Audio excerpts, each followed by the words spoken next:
Muy buenas noches, ya se acerca el veranito y para aquellos que quieran perder unos kilos vamos a hablar hoy con un nutricionista, con Javier Pi. Además estará con nosotros Elena Alcalá para hablar también sobre la risoterapia.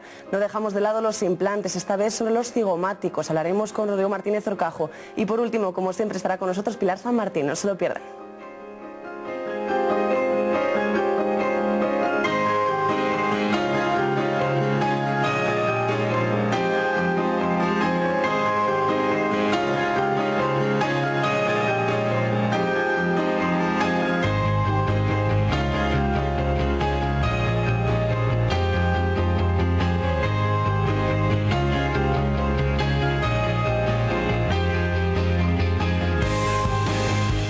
Hace poquito en Burgos Así Magazine con Gerardo de Mateo y la tenemos aquí en nuestro plató para hablar sobre la risoterapia. Hablamos con Elena Alcalá, muy buenas. Hola, buenas tardes. Encantados de tenerte aquí. Pues muchísimas gracias por haberme invitado.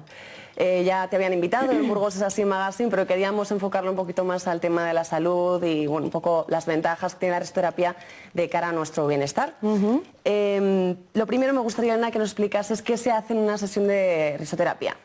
Muy bien, pues en una sesión de risoterapia lo primero que hacemos es calentar el cuerpo, calentar todas las articulaciones, ya que son talleres que están muy basados en el movimiento, porque el movimiento lo que hace es que la mente se desconecte y entonces podamos empezar a trabajar ya otro tipo de aspectos. Ajá. ¿Y qué aplicaciones puede tener un taller de risoterapia? Pues me gusta que me hagas esa pregunta porque muchas veces la risoterapia se piensa como un método simplemente para reírse. Hay mucha gente que puede pensar que es ir allí a hacer el tonto, pero para nada. Como digo, se trabaja mucho a través del cuerpo, es una terapia corporal y las aplicaciones que puede llegar a tener, yo la trabajo sobre todo cara a la empresa y se pueden trabajar desde cohesión de grupo.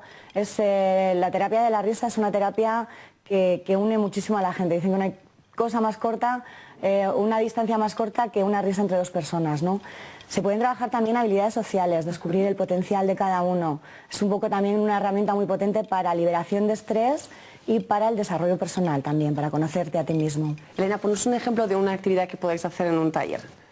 Pues mira, por ejemplo, bueno, como digo, después de calentar, lo primero que hacemos es mover un poquito el cuerpo, puede ser a través de juegos, puede ser a través de bailes, de músicas, y luego lo que ya se empiezan a trabajar son dinámicas para, pues por ejemplo, si estamos trabajando en la expresión de emociones, pues ver qué conexión pueden tener la risa, por ejemplo, con las diferentes partes de nuestro cuerpo, porque cada vocal hace vibrar una parte diferente de mi cuerpo, ver qué emoción puede estar relacionada, qué maneras hay de expresarlas, o por ejemplo hacer dinámicas para aprender asertividad o para aprender empatía, pero todo de una manera muy lúdica a través de juegos, como digo, de bailes, porque el juego es una de las herramientas más potentes que tenemos, primero para conectar con nuestra risa, porque cuando uno juega la risa fluye de una manera natural, para desconectar de nuestra cabeza, para vivir presente total, el aquí y el ahora, porque cuando uno está jugando, en el tiempo que dura el juego, se le olvida, pues se le olvida todo, se le olvida si tiene problemas, si no les tiene, trabajo, hijos, casa, se te olvida todo. Elena, está claro que vamos al menos a pasar un buen rato, pero ¿qué beneficios reporta de cara a la salud? Pues mira, un taller de risoterapia tiene muchísimos beneficios, tanto físicos como emocionales y cerebrales, ¿no? Cuando nosotros nos reímos estamos moviendo más de 400 músculos, estamos haciendo vibrar y masajeando todos nuestros órganos internos, por lo tanto estamos ayudando pues, a que nuestro estómago, nuestro bazo, nuestro hígado, nuestro corazón funcionen mejor. Nuestra columna vertebral también percibe una pequeña vibración cuando yo me río, y entonces podemos prevenir o bueno, mejorar algún pinzamiento, alguna contractura. Cuando además nos estamos riendo, estamos haciendo que nuestro cerebro libere endorfinas, dopamina y serotonina, que son tres de las hormonas llamadas de la felicidad. Estas hormonas son neurotransmisores. Entonces siempre dicen que la persona que tiene buen sentido del humor o que se ha reído está mucho más abierta a aprender y mucho más receptiva, porque trabajamos mucho más las conexiones neuronales. Las endorfinas hacen que nuestro sentido del humor, que nuestro positivismo se potencie y además nos fortalece el sistema inmunológico. Esto es mejor que un Actimel y más barato. Elena, por así decirlo, la risoterapia no cura ninguna enfermedad, pero hay quien dice que puede servir como medicina preventiva. ¿Es eso cierto? Bueno, por supuesto que lo es, porque primero previene el estrés. Es una manera fantástica para liberarnos del estrés. Entonces ya todas las enfermedades derivadas, porque también estas hormonas que he comentado antes, lo que hacen también es destruir el cortisol, que es la hormona que generamos cuando estamos estresados, angustiados. También son terapias que trabajas mucho la autoestima. Entonces, bueno, pues enfermedades como se pueden dar, como depresiones, ansiedades, todo esto también ayuda a prevenirlo. Y bueno, además, como te decía antes, al hacer vibrar todos nuestros órganos, podemos ayudar a prevenir y a mejorar diferentes tipologías. Elena, te voy a hacer una gran pregunta, yo creo que es un tanto difícil y más en estos tiempos. ¿Cómo puede uno reír cuando no tiene ganas? Pues eso lo hablamos mucho en los talleres. Yo creo que son, sobre todo en los tiempos en los que estamos ahora, súper necesarios estos espacios, porque damos la posibilidad a las personas de que por 1 hora, por 2 horas, puedan tener un espacio en el que simplemente sean y que se puedan expresar, porque por lo menos en los talleres, como yo los trabajo, son espacios en los que no solo uno puede reír, uno también puede llorar, uno también puede gritar. O sea, se trata de saber cómo trabajar y cómo expresar todo tipo de emociones, ¿no? Porque todas ellas están dentro de nosotros. No solo es potenciar la risa, que a veces viene bien, pero a veces también necesitamos expresar pues el llanto, la rabia, como manera de liberar cosas que tenemos ahí y que las tenemos que sacar. Entonces, cuando uno no se ríe, cuando uno no tiene ganas de reírse en estos espacios, como digo, a través del juego, a través del movimiento, a través de la música, pues enseguida desconecta un poquito, descargamos la mochila que traemos a la espalda diariamente y podemos, por esas 2 horas, 3, 4 que duran los talleres, pues simplemente dejarnos ser y conectar un poco también con ese espíritu, ¿no? Con ese niño que todos llevamos dentro. Es algo que se puede aplicar mucho igual en gente que trabaja de cara al público, ¿no? Que aunque tenga un mal día tiene que ir con una sonrisa, tiene que estar amable. ¿Se lo recomendarías a este tipo de gente, tal vez asistir a talleres de risoterapia? Pues hombre, desde luego fantástico para gente que trabaje de cara al público, porque además, como te digo, trabajamos mucho las habilidades sociales. Pero es que es fantástico también para gente que trabaja en grupo, para gente que trabaja en equipo, sobre todo cuando se junta con un grupo de trabajo de la misma empresa, aunque a veces pueda parecer difícil, ¿no? Ir a una sesión de este tipo con personas con las que estás trabajando. Yo las veces que lo he realizado en empresas de un mismo equipo de trabajo, los resultados han sido realmente fantásticos, porque te compartes desde otro punto, ya no eres... Es un contacto mucho más humano. Entonces empiezas a ver al compañero no solamente como ese compañero que te ayuda o te hace la faena en un momento dado, sino que es otra persona que siente como tú, que se pone triste como tú, que se ríe como tú. Y bueno, es una terapia que recomiendo absolutamente para todo el mundo. Elena, pues muchísimas gracias por haber venido hasta aquí. Solo me gustaría finalizar la entrevista con un gran dicho de un amigo mío, que es que nos tomemos la vida un poco como una broma, ¿no? Que es una gran broma y que hay que ver las cosas de otra manera. Pues las cosas no se pueden cambiar. Yo siempre digo que el que veas una sonrisa en mi rostro no significa la ausencia de problemas, sino la posibilidad de ser felices a pesar de ellos, ¿no? Es un poco, sobre todo, el tema de la actitud. Otra manera de afrontarlos, Elena, lo dicho, muchísimas gracias por habernos acompañado en el programa de hoy. Ahora vamos a seguir, continúa cita previa y lo hacemos con un reportaje sobre implantes cigomáticos. Conocemos el caso de Charo López.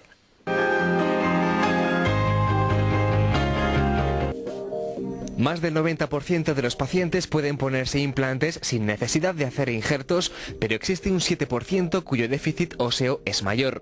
En estas situaciones, el implante no puede ir anclado al maxilar. Hasta el momento, estas personas deambulaban de clínica en clínica sin fortuna. Este fue el caso de Charo López. Acudió a un centro de odontología en el que no supieron cómo tratar su falta de hueso. El problema era que se me movían algunos y que tenía periodontitis. Me dijeron en aquel momento un sitio que en aquella época era auge. es el momento de quitarte todas las piezas. Y me quedaron 14 el mismo día. Y me pusieron 8 implantes y rechacé los 8. Entonces me puse la dentadura clásica de los abuelitos y así he aguantado 12 años hasta que, mira, pegamentos daba igual. Uno, otro, yo he llevado hasta 5 clases de pegamentos y ya no podía. Y mira, recibí la revista esta y fue mi salvación. Lo que Charo encontró en esa revista fue un artículo en el que Rodrigo Martínez Horcajo explicaba el procedimiento de los implantes cigomáticos.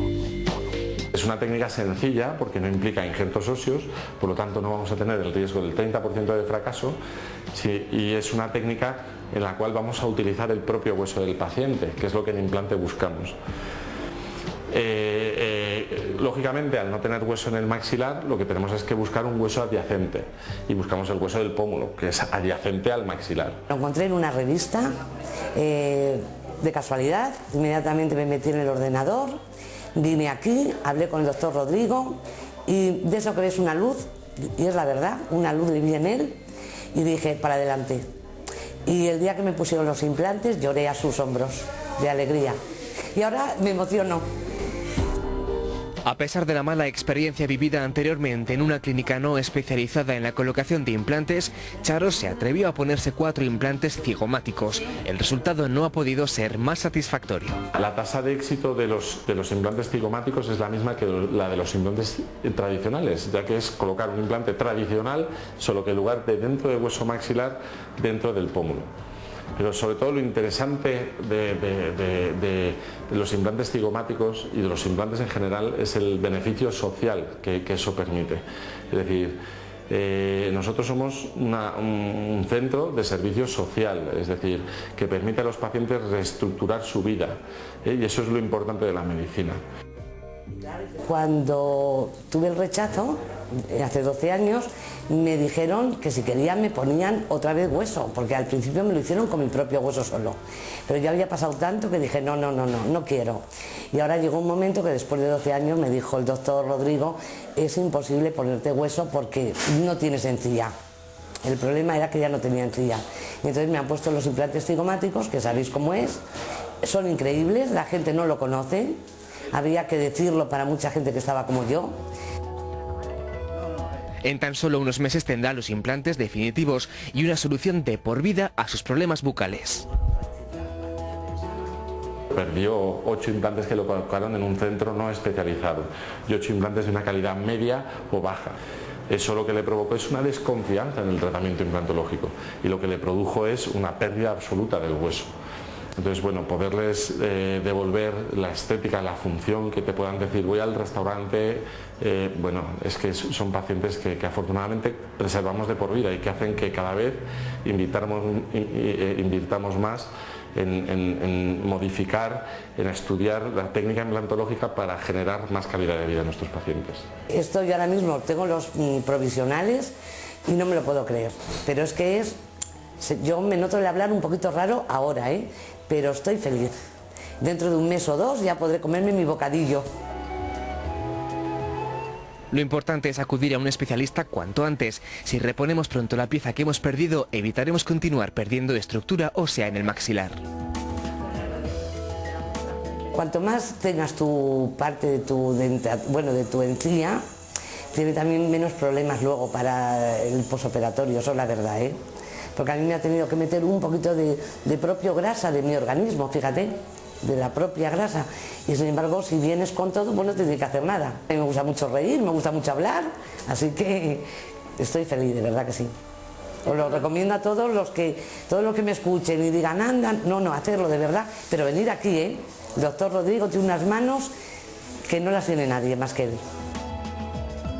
La valentía de Charo le ha llevado a alcanzar su objetivo, conseguir una dentadura fija y dejar en el olvido la prótesis removible. Increíble el testimonio de Charo López, yo misma le entrevisté y fue de verdad apasionante cómo contaba todo ese proceso de implantología. Ahora cambiamos de tema, vamos a hablar sobre nutrición, que de cara al verano a todo el mundo le gusta perder unos kilitos, pues vamos a ver si Javier Pi nos recomienda perder esos kilos o no, o cómo hacerlo. Muy buenas. Buenas tardes. Bienvenido aquí al plato de Cita Previa. Muchas gracias, encantados de contar con usted.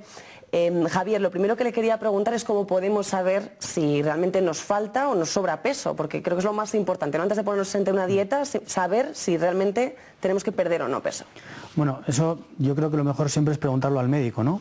Preguntarle si estamos bien o mal de peso, pero vamos, si tenemos curiosidad y queremos saber cómo estamos, pues es muy fácil porque hay una fórmula matemática que nos va a dar el índice de masa corporal, que es dividir nuestro peso por nuestra talla en metros y bueno, pues eso nos da el que te decía el índice, que hay una normalidad que es entre 20 y 25, es una normalidad muy amplia, y entonces bueno, eso es por encima y por debajo de ese índice, pues podemos plantearnos que tenemos un peso que no es normal. Y claramente siempre acompañados de un médico. Sí, siempre yo creo que ese tipo de iniciativas, bueno, está bien la curiosidad de saber cómo estamos, pero luego yo creo que lo propio es consultarlo a nuestro médico. Javier, una vez nos han dicho que tenemos que adelgazar o que tenemos que engordar, creo que lo importante sería un tratamiento multidisciplinar, es decir, que combine alimentación, fármacos y ejercicio.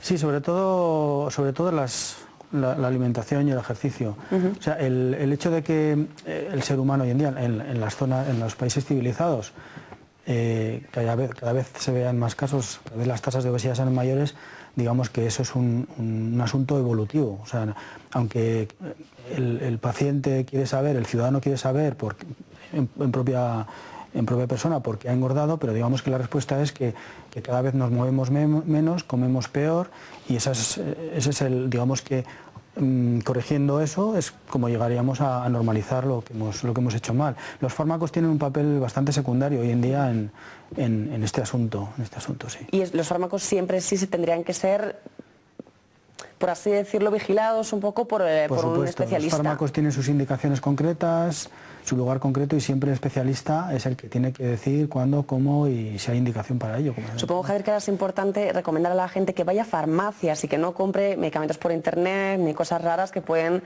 perjudicar gravemente su salud. Hombre, por supuesto, tienen que ir al médico y el médico es el que les va a recomendar lo que tienen que hacer y luego, pues si ha lugar a un fármaco, pues en la farmacia se lo dispensarán y le terminarán de aconsejar también. Javier, ¿se puede perder peso pero no grasa? Pues sí, pero vamos, déjame que siga, porque porque la propia definición de la obesidad aclara bastante la pregunta que me has hecho, porque la obesidad es un acúmulo de grasa. Y entonces, digamos que se puede perder peso, podemos perder peso cuando estamos enfermos, o cuando tenemos una diarrea, o cuando tenemos una situación grave, pero digamos que la obesidad, el sobrepeso, la obesidad son acúmulos de grasa, entonces para tratar eso, para curar eso hay que perder grasa, no hay que perder otra cosa, no hay ni acúmulos de líquidos, ni esas tipo de ideas que circulan por ahí. Ahora mismo hay una dieta que está en todas las revistas, en todas las entrevistas, en televisión, en radio, se llama la dieta Dukan, no sé si nos podría explicar en qué consiste.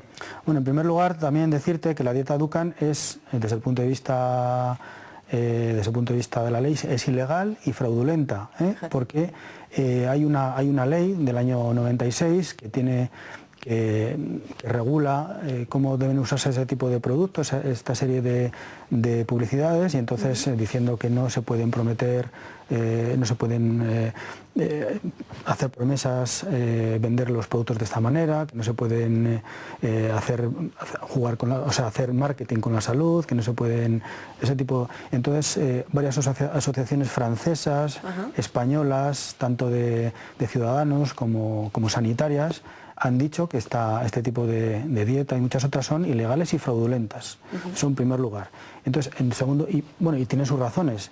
Es una dieta es una dieta basada en ingesta de gran proporción de proteínas, que prohíbe el consumo de alimentos que son muy recomendables, que son fundamentales para la salud, por su fuente de vitaminas, de minerales, de fibra, etcétera, como son los hidratos de carbono y las frutas, y se basa en comer proteínas y también en la toma de sustancias que se anuncian o que se venden junto con este tipo de dieta. Javier, supongo que por lo que está diciendo, como especialista en nutrición y endocrinología, sí, ¿para nada recomiendas seguir este tipo de dieta? Claro, por supuesto. No son dietas ni métodos de corrección de anormalidades del peso que consigan nada. Además está demostradísimo, hay estudios científicos que demuestran En Francia, por ejemplo, hay un estudio hecho que demuestra que el 80% de los ciudadanos que siguen la dieta Dukan recuperan el peso a los 12 meses. El propio doctor Dukan tiene hecho sus propios estudios que rebate estos resultados, pero lógicamente nosotros los que nos dedicamos al mundo de la medicina y en cierta forma a la ciencia bebemos en fuentes fidedignas y científicas, y es de donde tenemos la información, ¿no? Y además es que esta dieta, para terminar si quieres, es contraria a lo que es la dieta mediterránea. La dieta mediterránea hoy en día es patrimonio inmaterial de la humanidad. O sea, cuando una serie de personas muy importantes, de científicos, gente muy sabia, decide que una dieta, la dieta mediterránea, que es rica en frutas, en verduras, en hortalizas, en hidratos de carbono, de absorción lenta, en aceite de oliva, es patrimonio de la humanidad, pues yo creo que esa es la respuesta más clara a lo que es una y otra, ¿no?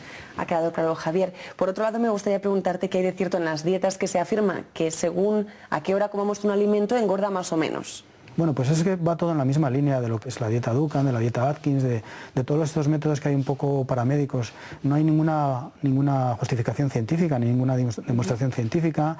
Este tipo de ideas, de soluciones, jamás en la historia de la medicina han solucionado ningún problema. Entonces, son métodos para captar clientes y para hacer negocio. Para vender, ¿verdad? Para vender, efectivamente. ¿Qué consecuencias podemos padecer si seguimos una de estas dietas milagro y precisamente pues no hacemos esa dieta mediterránea de la que estás hablando? Bueno, pues este tipo de dietas nos provocan nos pueden provocar trastornos tanto físicos como psíquicos.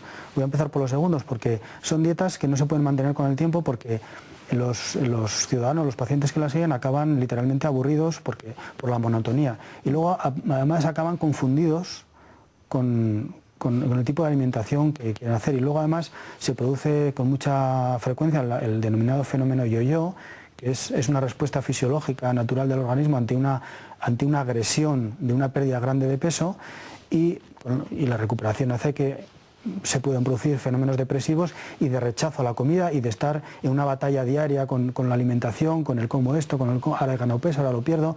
Es bastante duro para gente que lo lleva. Y desde el punto de vista físico, este tipo de dietas, como son carentes en principios inmediatos que son fundamentales para el organismo, como son vitaminas, minerales, fibra, pues provocan estas carencias que tienen graves consecuencias. Pueden producir cálculos en el riñón, pueden producir aumento de cetona, pueden producir deshidratación, pueden producir aumento del colesterol a corto plazo, muchísimos problemas, osteoporosis, etcétera. Javier, sí sé que les recomiendas, sin embargo, igual hacer 5 comidas, no saltarse ninguna, o eso por el contrario también es un falso mito. Bueno, no porque vayamos a engordar más o menos en hacer una comida 5, o sea, porque el volumen de calorías que podemos consumir lo podemos hacer de una sentada, como se dice, o a base de 5, pero el comer varias veces al día pues nos evita sensación de apetito muchas veces, y nos hace comer de una forma más tranquila y más adecuada. Que lo que sí que es importante es masticar bien, ¿no? Masticar despacio, comer en platos pequeños para que las raciones parezcan más grandes, por ejemplo. Bueno, pues es una serie de cosas que son muy importantes. Sobre todo no picotear, me imagino, y cuando se hace algo sano. Hay muchos estudios que demuestran, aparte de que nos movemos menos y que comemos más, pero hay muchos estudios que han calculado, o sea, han visto que las raciones que nos ponen en los restaurantes, sobre todo en restaurantes de comida rápida, son más grandes. Tenemos una oferta de productos a nuestro alrededor, tanto de sólidos como líquidos, que son cada vez más calóricos, cada vez con sabores más gustosos, más apetecibles. La publicidad que nos invade por la televisión, cada vez hay una proporción de minutos con oferta de productos hipercalóricos, hipergrasos, sobre todo para los niños, que es un problema importantísimo. Entonces es muy difícil abstraerse de todo esto, y es muy difícil comer, digamos, como debemos, ¿no? Y esas son razones importantes. Javier, no tenemos más tiempo, intentaremos invitarle más adelante para que nos continúe hablando de este tipo de dietas y de todo lo que conlleva la nutrición. Así que muchísimas gracias por haber venido. Gracias de verdad. A vosotros por la oportunidad, muchas gracias. Nosotros seguimos, enseguida vendrá con nosotros Pilar San Martín.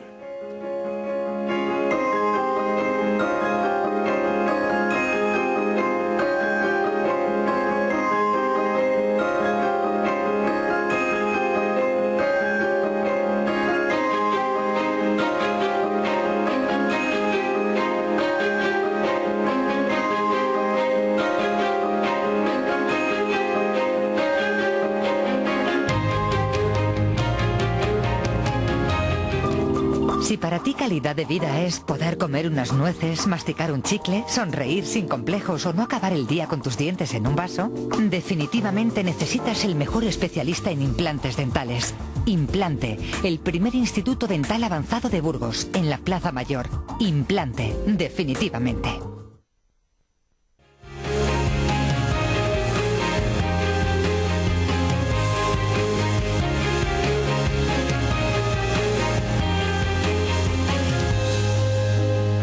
En esta última sección, como ya saben, respondemos a sus preguntas que nos pueden enviar a citaprevia@rtvcyl.es, nuestro correo, como siempre, y que además también nos pueden mandar sus preguntas a Facebook o a Twitter. Se lo dejamos a su elección y va a responder, como siempre, Pilar San Martín. Muy buenas. Hola, buenas, Carmen. Pilar, comienza tu sección. Comienza mi sección. Que ya está encaminada. La primera pregunta que nos han enviado hoy, Pilar, es si es peligroso tomar bebidas energéticas mezcladas con alcohol. Pues bueno, si bien beber alcohol ya de por sí entraña unos peligros, pues por el hecho de todos los efectos negativos que puede producir el alcohol tomado en cantidades excesivas, pues tomándolo con bebidas energéticas aumenta un poco más todo esto. ¿Por qué? Pues porque las bebidas energéticas, al tener cafeína y otras sustancias que son excitantes y que alteran un poco la capacidad de atención de la persona, pues hacen que la persona que toma alcohol con estas esté más excitada, más desinhibida, más impulsiva, y entonces sí que es verdad que puede aumentar el riesgo de accidentes, de peleas, de agresiones. O sea, que si ya de por sí el alcohol incita si lo mezclamos con bebidas energéticas, ¿para qué queremos más, no? Ahí está. Pilar, la siguiente pregunta que nos han hecho hoy: ¿qué riesgos tiene la anestesia epidural? La anestesia epidural es poner un medicamento que es anestésico, que adormece entre dos vértebras para dormir de la cintura para abajo, pues a la hora de algunas intervenciones y también a la hora del parto, de quitar el dolor del parto. Entonces, pues tiene los riesgos de una inyección en esa zona, que pueden ser desde infecciones hasta sangrados, hasta una técnica inadecuada que pueda pinchar en una zona que no es lo que suele pasar habitualmente, y luego otras cosas que pueden pasar negativas puede ser cefaleas, vómitos, hormigueos en las piernas. A veces cuesta un poco recuperar porque las piernas quedan dormidas, entonces a veces cuesta recuperar, otras veces puede haber retenciones urinarias que cueste más orinar, y luego puede haber complicaciones más graves, pero esas son muy poco frecuentes. Pilar, una pequeña pregunta, espero no pillarte. ¿Es cierto que si uno tiene un tatuaje en esa zona no puede ponerse una epidural? Así es. Si hay un tatuaje en la zona vertebral, no se puede poner la epidural. Así que nos tenemos que pensar 2 y 3 veces. Yo no lo haría. La tercera pregunta que nos han mandado hoy, que hemos seleccionado, es ¿cuándo hay que quitarse un piercing? Mira, de tatuajes a piercing. Bueno, un piercing hay que quitarlo en el momento que hay una infección que con un antibiótico no está curando, por ejemplo, o cuando hay un sangrado importante en esta zona del piercing, o cuando hay dolor, porque algunas veces la cicatrización puede ser dolorosa y dejar un dolor ahí. O por ejemplo, los piercing que se ponen en la lengua siempre producen un poco de edema en la lengua, pero cuando el edema ya pasa de una semana a 10 días, entonces sería muy recomendable, recomendable quitarlo. Muchas veces dan más problemas que beneficios, pero bueno, cada uno es libre de ponerse lo que quiera. Pilar, la siguiente pregunta es ¿qué contiene el cerumen del oído? El cerumen del oído está compuesto por grasas. Esas grasas tienen colesterol, tienen ácidos grasos, tienen ceruloplasmina, y lo que hacen es que sirven de protección, de lubricación y de prevención de infecciones, y bueno, es una película grasa que todos producimos, unos en más cantidad y otros en menos cantidad, pero la producen las células que hay dentro del conducto del oído, que son unas células productoras de grasas. Pilar, pues yo creo que hoy ha quedado más que claro, como siempre. Bueno, espero que sea así. Espero verte la próxima semana otra vez para contestar a las preguntas de nuestros espectadores. Pues hasta la próxima semana. Hasta la próxima semana. Ya saben que para que conteste Pilar solo tienen que mandarnos su pregunta, su cuestión a citaprevia@rtvcyl.es. Lo estamos viendo justo aquí abajo, contactar con nosotros a través de Facebook o de Twitter. Les repito que últimamente a veces se me olvida, pueden ver todos los programas que estamos subiendo a nuestro canal de YouTube. Sin más, les espero la semana que viene. Que tengan una buena semana.